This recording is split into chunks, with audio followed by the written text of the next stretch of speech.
الحمد لله رب العالمين والصلاة والسلام على سيد المرسلين وعلى آله وأصحابه أجمعين. أما بعد فأعوذ بالله من الشيطان الرجيم. بسم الله الرحمن الرحيم. ترجي من تشاء منهن وتؤوي إليك من تشاء ومن ابتغيت ممن عزلت فلا جناح عليك ذلك أدنى أن تقر أعينهن ولا يحزن ويرضين بما آتيتهن كلهن والله يعلم ما في قلوبكم وكان الله عليما حكيما. صدق اللہ مولانا العظیم.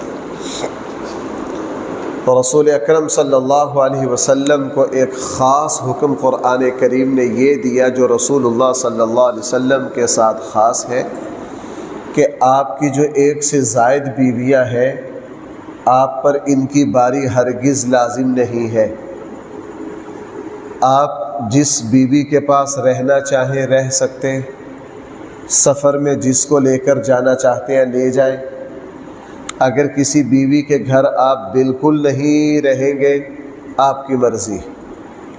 اگر آپ نے ایک بیوی کے گھر میں رہنا چھوڑ دیا ہے 2 مہینے کے بعد آپ وہاں پھر رہنا چاہ رہے ہیں تو آپ کی مرضی ہے. اللہ تعالیٰ آپ کے اوپر سے یہ پابندیاں ختم کر رہا ہے.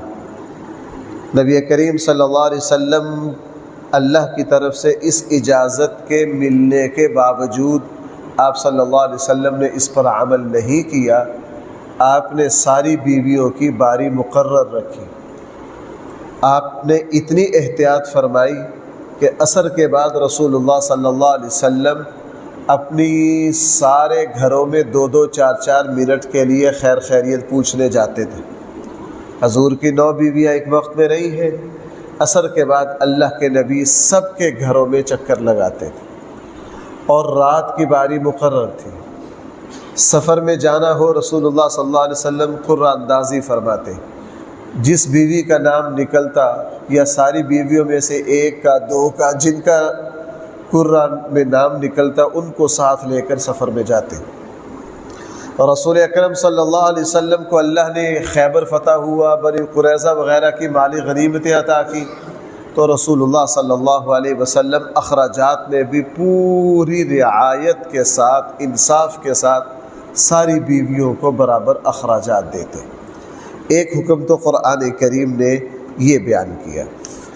دوسرا آخری حکم یہ بیان کیا ہے وہ صحیح حدیث میں آ گیا اور اس حدیث کی اس آیت کی وہی تشریح سب سے اعلیٰ ترین ہے جو صحیح حدیث میں ہے. وہ یہ کہ اللہ تعالیٰ نے نبی کریم صلی اللہ علیہ وسلم کی بیویوں نے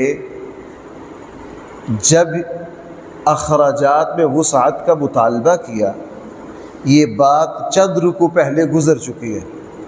اس پارے کے بالکل شروع میں اور اتلو ماہ کے آخر میں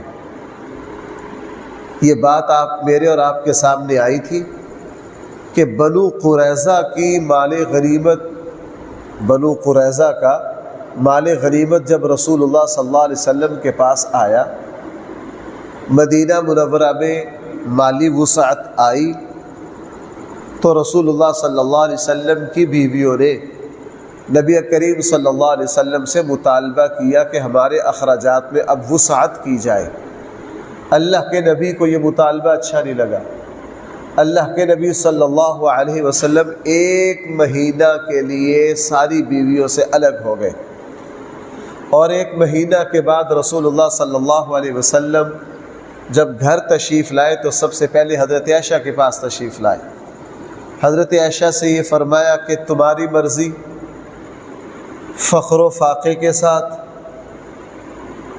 تنگ دستی کے ساتھ میرے ساتھ زندگی گزارو. اگر یہ منظور نہیں ہے تو تمہیں دنیاوی مال و دولت دے دیا جائے گا، مجھ سے الگ ہو جاؤ. حضرت عائشہ نے فوراً فرمایا کہ مجھے مال و دولت کی ضرورت نہیں ہے، میں اسی تنگ دستی کے ساتھ اللہ اور اس کے رسول کو اختیار کرتی ہوں. کس کو اختیار کرتی ہو؟ اللہ اور اس کے رسول کو۔ یہی بات ساری بیویوں نے فرمائی کہ ہمیں مال و دولت نہیں چاہیے، ہم اللہ کے رسول کی معیت اور ساتھ اور اللہ کے نبی صلی اللہ علیہ وسلم کی زوجیت کو چھوڑنے کے لیے ہرگز تیار نہیں۔ اس پر اللہ راضی ہو گئے۔ پیچھے آپ نے دیکھا اس پارے کے شروع میں ازواج مطہرات کے فضائل کی بہت ساری آیات آئیں۔ جب ساری بیویوں نے اللہ اور اس کے رسول کو اختیار کر لیا، دنیاوی مال و دولت خرچے کی وسعت کو اختیار نہیں کیا، تو قرآن کریم نے پھر یہ آیت اتار کر رسول اللہ صلی اللہ علیہ وسلم کو 2-3 حکم دیے۔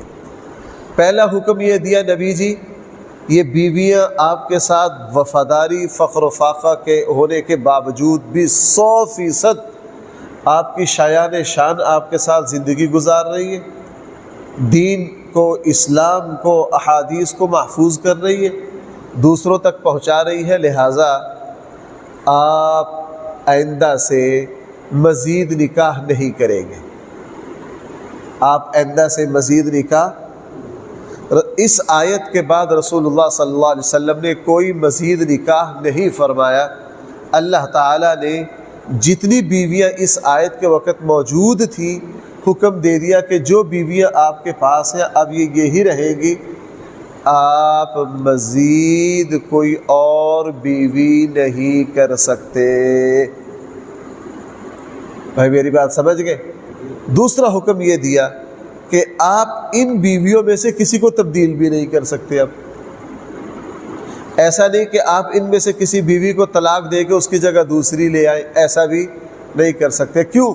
ان بیویوں نے قربانی دی ہے، انہوں نے اللہ اور اس کے رسول کو اختیار کیا ہے۔ انہوں نے کس کو اختیار کیا ہے؟ اللہ اور اس کے رسول کو۔ لہٰذا اب آپ مزید نکاح بھی نہیں کر سکتے اور ان بیویوں کو آپ تبدیل بھی نہیں کر سکتے۔ یہ سارے وہ احکام تھے جو ان 3 آیتوں میں آئے۔ یہ سارے احکام بھائی کس کے ساتھ خاص ہیں؟ نبی کریم صلی اللہ علیہ وسلم کے ساتھ۔ امتیوں کے یہ احکام نہیں ہے۔ میں بار بار ہر درس میں اس کی وضاحت کرتا رہا۔ اب ذرا الفاظ دیکھیے، قرآن کریم نے ارشاد فرمایا ترجی من تشاء، آپ ان بیویوں میں سے جس کو چاہے دور کر دیں، وَتُؤْوِي إِلَيْكَ مَن تَشَاءُ، اور جس کو چاہے آپ ان بیویوں میں سے اپنے قریب کر لیں۔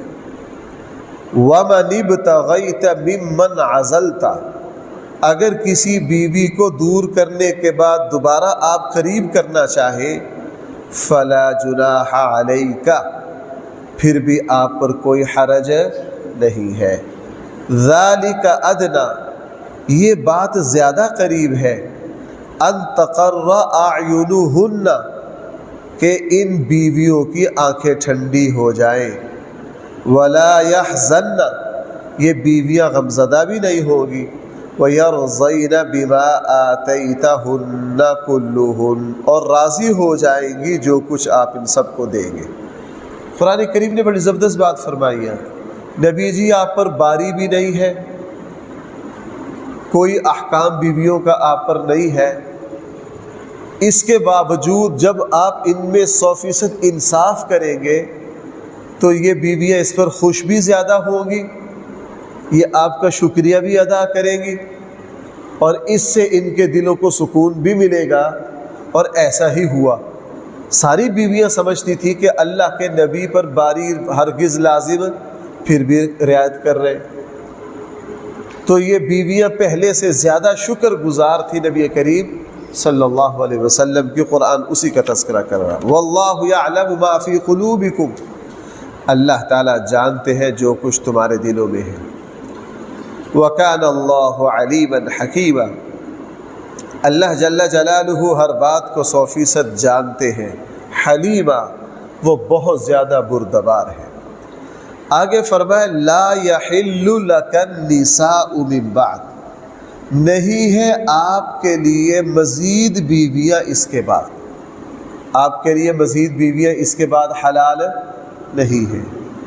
ولا ان تبدل بہن من ازواج، نہ اس کی اجازت ہے کہ آپ ان بیویوں میں سے کسی کو تبدیل کریں۔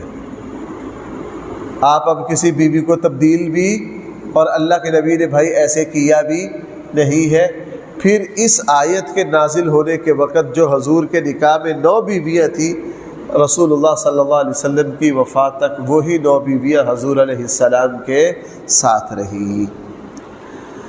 اس لیے قرآن نے فرمایا وَلَا أَن تَبَدَّلَ بِهِنَّ مِنْ أَزْوَاجٍ، آپ ان بیویوں میں سے کسی کو تبدیل بھی نہیں کر سکتے۔ وَلَوْ أَعْجَبَكَ حُسْنُهُنَّ، اگرچہ آپ کو کسی اور عورت کا حسن و جمال اچھا لگے، یعنی کہیں آپ کا اور بھی میلان ہو جائے نکاح کا، پھر بھی آپ نکاح نہیں کریں گے۔ ہاں إِلَّا مَا مَلَكَتْ يَمِينُكَ، مگر آپ باندی یعنی آپ خدمت کے لیے مزید باندیاں رکھ سکتے ہیں، نکاح اب آپ مزید نہیں کریں گے۔ وَكَانَ اللَّهُ عَلَىٰ كُلِّ شَيْءٍ رَقِيبًا، اللہ جل جلالہ ہر معاملے اور ہر بات پر نگرانی کرنے والے ہیں۔ یہ مضمون یہاں مکمل ہو گیا، آگے نیا مضمون شروع ہو رہا ہے۔ ہاں ایک بات کو بھائی آپ حضرات ضرور ذہن میں رکھیں، میں نے شروع میں بتایا تھا ہر مسلمان کو پتہ ہونا چاہیے کہ رسول اللہ صلی اللہ علیہ وسلم نے اتنی شادیاں کیوں کی۔ میں نے پچھلے درس میں بھی تفصیل سے بیان کیا، اور کئی مرتبہ بیانوں میں یہ بات آئی ہے کہ حضور علیہ السلام نے جو اتنے نکاح کیے وہ اللہ کے نبی نے اپنی جسمانی اور طبی ضرورت کی وجہ سے نہیں کیے، وہ دینی مصلحتوں کی وجہ سے کیے۔ کس وجہ سے کیے؟ دینی مصلحتوں کی وجہ سے۔ کہیں کوئی قبیلہ بہت زیادہ دشمنی پر چڑھا ہوا تھا، اللہ کے نبی نے اس قبیلہ کو نرم کرنے کے لیے نکاح کر لیا، اور وہ سارا قبیلہ جو ہے وہ دشمنی سے باز آ گیا۔ کہیں کسی مسلم خاتون کی حد درجہ قربانیاں تھیں اور وہ اکیلی رہ گئی، ان پر آزمائش آ گئی، جیسے حضرت ام حبیبہ رضی اللہ عنہا، میں نے تفصیل بتائی تھی، حبشہ ہجرت کی، وہاں جا کے اکیلی رہ گئی، اللہ کے نبی نے نکاح کر لیا۔ اور کہیں رسول اللہ صلی اللہ علیہ وسلم کے یہاں یہ تھا کہ میری ساری بیویاں بڑی عمر کی ہیں، میں کوئی تازہ ذہن کی لڑکی سے نکاح کروں جو سب سے زیادہ ذہین ہو، اور مکہ کی ذہین ترین بچیوں میں سے حضرت عائشہ صدیقہ رضی اللہ عنہا تھی۔ رسول اللہ صلی اللہ علیہ وسلم نے ان سے نکاح کر لیا، اور اسی لیے سب سے زیادہ احادیث عورتوں نے جو حضور امت تک پہنچائی وہ کس نے پہنچائی ہیں؟ حضرت عائشہ رضی اللہ۔ اور اللہ کے نبی کی ایک نیت یہ بھی تھی کہ میں کم عمر بھی کسی بیوی سے نکاح کروں تاکہ میرے دنیا سے جانے کے بعد وہ لمبا عرصہ دنیا میں موجود رہے، تاکہ مسلمانوں تک احکام پہنچتے رہے۔ اور حضرت عائشہ رضی اللہ عنہا رسول اللہ صلی اللہ علیہ وسلم کے وفات کے بعد تقریباً 40 سال کے لگ بھگ زندہ رہی، اور حضرت عائشہ جو تھی وہ مرجع الخلائق تھی، پوری امت مسلمہ تمام مسائل میں رجوع کرتی تھی کس کی طرف؟ حضرت عائشہ صدیقہ رضی اللہ عنہا کی طرف۔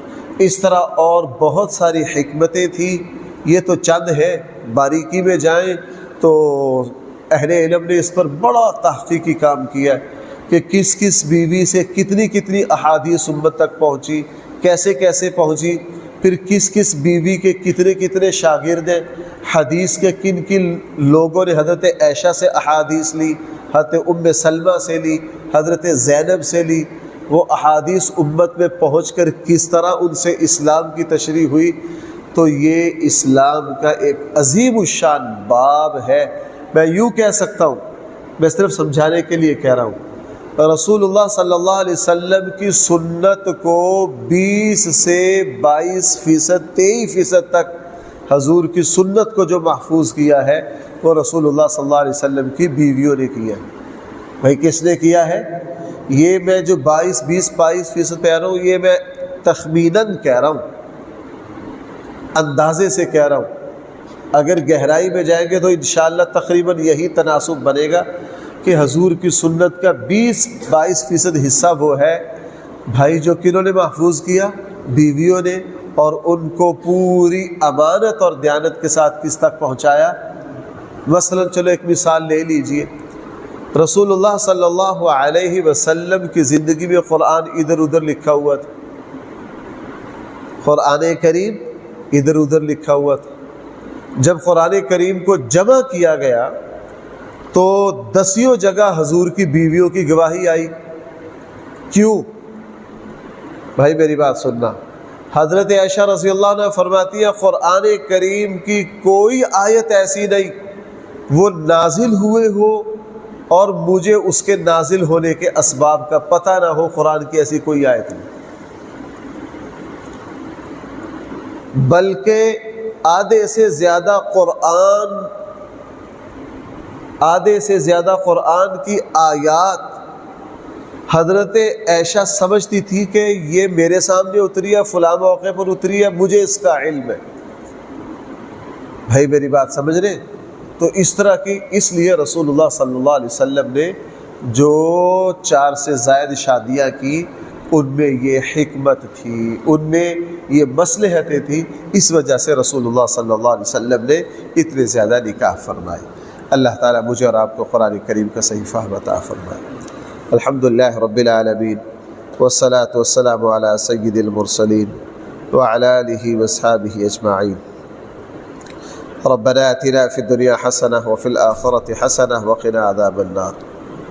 بھائی سیلاب میں لوگ بہت پریشان ہیں، دعا کرتے رہیے بار بار کہ اے اللہ آپ کی جو مخلوق سیلاب میں پریشان ہے، اے اللہ اپنے بندوں کو، اپنی مخلوق کو اس پریشانی سے نکال دے۔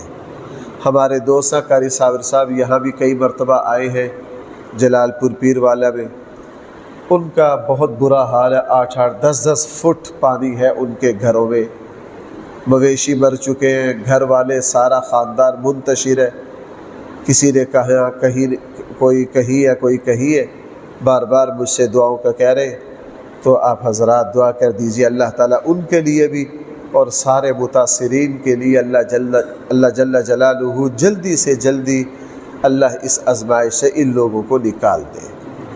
صلی اللہ تعالی علی خیر خلقہ سیدنا مولانا محمد وآلہ واصحابہ اجمعین برحمتک یا ارحم۔